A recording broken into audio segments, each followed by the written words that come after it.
ये महात्मा गांधी के जीवन का ये दुखद प्रसंग देखते हैं। मैं गांधी जी के शब्दों में ये दुखद प्रसंग गांधी जी द्वारा उनकी ही पुस्तक में बताया गया है।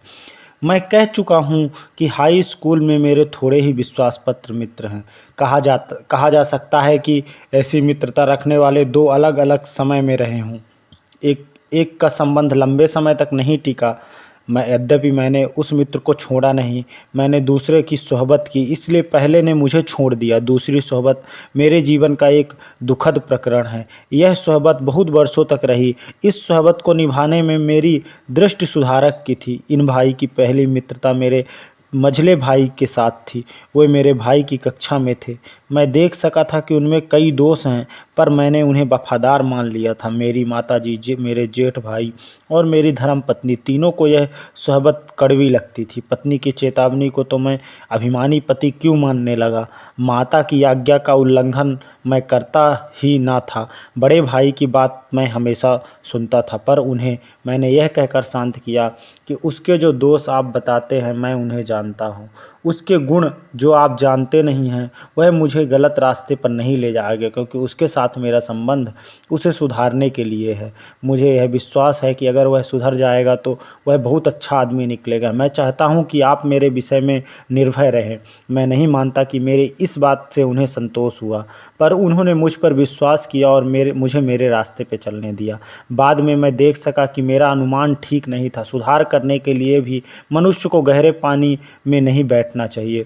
जिसे सुधारना है उसके साथ मित्रता नहीं हो सकती। मित्रता में अद्वैत भाव होता है। संसार में ऐसी मित्रता कम पाई जाती है। मित्रता समान गुण वालों के बीच शोभा पाती और निभती है। मित्र एक दूसरे को प्रभावित किए बिना नहीं रह सकते।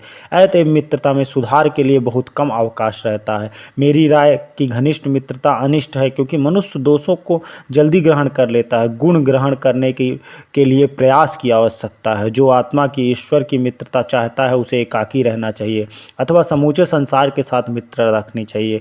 पर घनिष्ठ मित्रता बढ़ाने का मेरा प्रयोग निष्फल रहा। गांधी जी कहते हैं कि अगर आप ईश्वर के साथ या आत्मा के साथ मित्रता चाहते हो तो या तो एकांत रहो या सारे संसार को मित्र मानो। जिस दिन मैं इन मित्र के संपर्क में आया उन दिनों राजकोट में सुधार पंथ का जोर था। मुझे इन मित्र ने बताया कि कई हिंदू शिक्षक छिपे छिपे मांसाहार और मद्यपान करते हैं। उन्होंने राजकोट के दूसरे प्रसिद्ध गृहस्थों के नाम भी दिए। मेरे सामने हाई स्कूल के कुछ विद्यार्थियों के नाम भी आए। मुझे तो आश्चर्य भी हुआ और दुख भी। कारण पूछने पर दलील दी गई कि हम मांसाहार नहीं करते, इसलिए प्रजा के रूप में हम निर्वीय हैं। अंग्रेज हम पर इसीलिए राज्य करते हैं क्योंकि वो मांसाहारी हैं।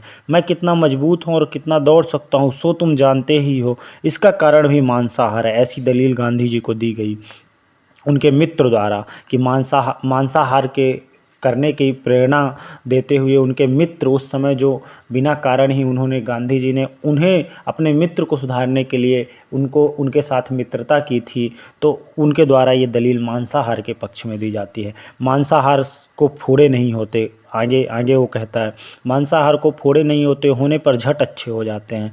हमारे शिक्षक मांस खाते हैं। इतने प्रसिद्ध व्यक्ति खाते हैं, सो क्या बिना समझे खाते हैं? तुम्हें भी खाना चाहिए। खा कर देखो तो मालूम होगा कि तुम में कितनी ताकत आ जाती है। ऐसा गांधी जी को उनको मित्र कहते हैं। ये बस दलीलें किसी एक दिन नहीं दी गई थी। अनेक उदाहरणों से सजाकर इस तरह की दलीलें कई बार दी गई हैं। मेरे मझले भाई तो भ्रष्ट हो चुके थे। उन्होंने इन दलीलों की पुष्टि की अपने भाई की, और मित्र की तुलना में मैं बहुत दुबला था। उनके शरीर अधिक गठीले थे। उनका शरीर बल मुझसे कहीं ज़्यादा था। वे हिम्मतवर थे। इन मित्र के पराक्रम मुझे मुग्ध कर देते थे। वे मनचाहा दौड़ सकते थे। उनकी गति बहुत अच्छी थी। वे खूब लंबा और ऊंचा कूद सकते थे। मार सहन करने की शक्ति भी उनमें खूब थी। अपनी इस शक्ति का प्रदर्शन भी वे मेरे सामने समय समय पर करते थे। जो शक्ति अपने में नहीं होती उसे दूसरों में देखकर मनुष्य को आश्चर्य ही होता है। अर्थात आप में अगर कुछ नहीं है और दूसरे में देखिएगा तो उससे वो आपको आश्चर्यजनक लगेगी। वैसा मुझे भी हुआ। आश्चर्य से मोह पैदा हुआ। मुझ में दौड़ने कूदने की शक्ति नहीं के बराबर थी। मैं सोचा करता था कि मैं भी इन मित्रों की तरह बलवान बन जाऊं तो कितना अच्छा हो।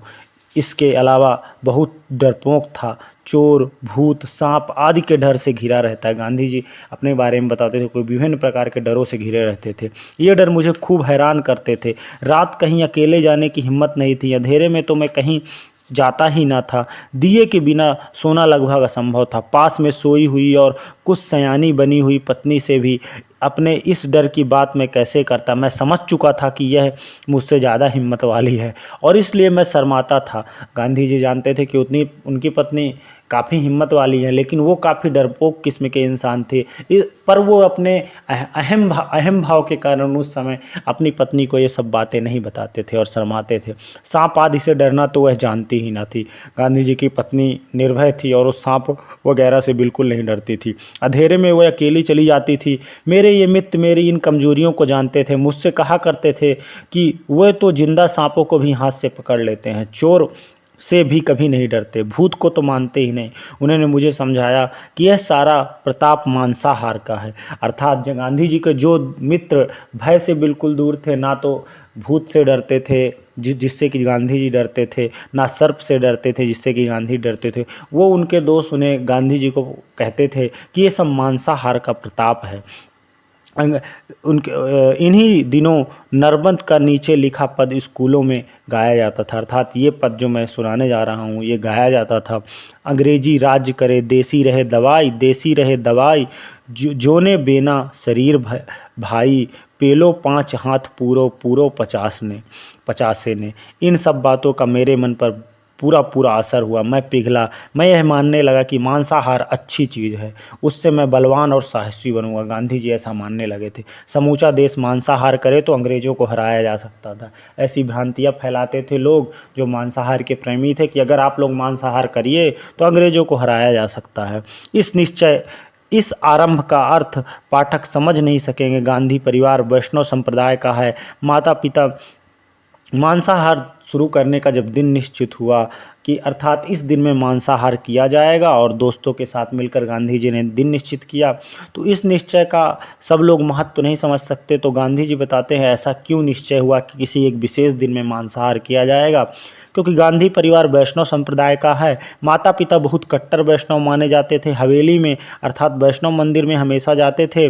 कुछ मंदिर तो परिवार के ही माने जाते थे। फिर गुजरात में जैन संप्रदाय का बड़ा जोर है। उसका प्रभाव हर जगह हर काम में पाया जाता है। इसलिए मांसाहार जैसा विरोध तिरस्कार गुजरात में और श्रावकों तथा वैष्णवों में पाया जाता है, वैसा हिंदुस्तान में या सारी दुनिया में कहीं नहीं पाया जाता। अर्थात जैन समुदाय भी पूर्णतः शाकाहारी होता है। इसका प्रभाव उस समय वहाँ पे ज़्यादा था, इसलिए मांसाहार को काफ़ी अधम समझा जाता था उस टाइम पे। मैं माता पिता का परम भक्त था। मैं मानता था कि वे मेरे मांसाहार की बात जानेंगे तो बिना मौत मुझे तत्काल मृत्यु हो जाएगी। जाने अनजाने में सत्य का सेवक तो था ही। मैं ऐसा नहीं कर सकता कि उस समय मुझे ज्ञान था कि मांसाहार करने में माता पिता को धोखा देना होगा। ऐसा गांधी जी को उस समय लगता था। ऐसी हालात में मांसाहार करने का मेरा निश्चय मेरे लिए बहुत गंभीर भयंकर बात थी, लेकिन मुझे सुधार करना था। मांसाहार का शौक नहीं था यह सोचकर कि उसमें स्वाद है। मैं मांसाहार शुरू नहीं कर रहा था। मुझे तो बलवान और साहसी बनना था, दूसरों को वैसा बनने के लिए न्योतना था और फिर अंग्रेज़ों को हराकर हिंदुस्तान को स्वतंत्र करना था। स्वराज्य शब्द उस समय तक मैंने नहीं सुना था।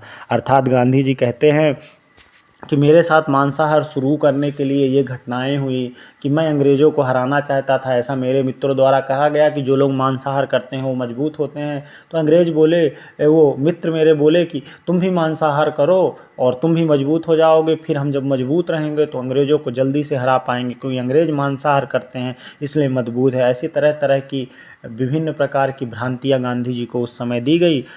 ये गांधी जी के लिए काफ़ी दुखद प्रसंग था, क्योंकि इसके बाद गांधी जी शायद मांसाहार स्टार्ट कर दें या ना करें ये हम आगे के अध्याय में देखेंगे। पर इसके बाद गांधी जी का मन परिवर्तित हुआ और वो मांसाहार की तरफ इस भाव से नहीं बढ़े कि वो स्वादिष्ट होता, वो इस भाव से बढ़े कि मैं मजबूत होकर अंग्रेज़ों को हराकर उन्हें बाहर कर दूंगा।